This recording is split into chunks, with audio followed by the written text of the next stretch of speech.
sana huyu kijana. Mimi mnalia sana, lakini anajua anapokwenda. Anaenda mahali pazuri. Tulikuwa naye sana huyu kijana.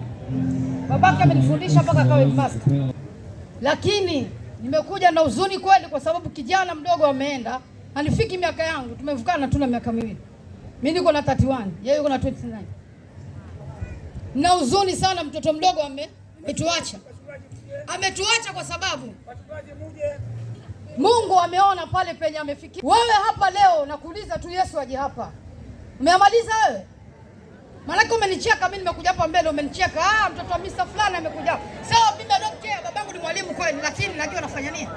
Nampendeza Mungu aliye juu mbinguni, bali sikupendezi wewe mwanadamu. Umeelewa? Maana hata nikavaa nguo kama venye mkazaka. Mwalimu pale amevaa. Sasa amevaa dress. Sasa amevaa dress vizuri.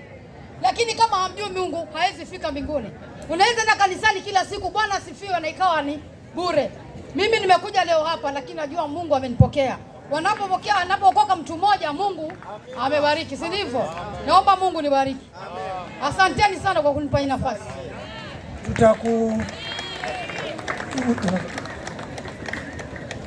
Haya, asante sana Victoria. Tunaenda kuombea hii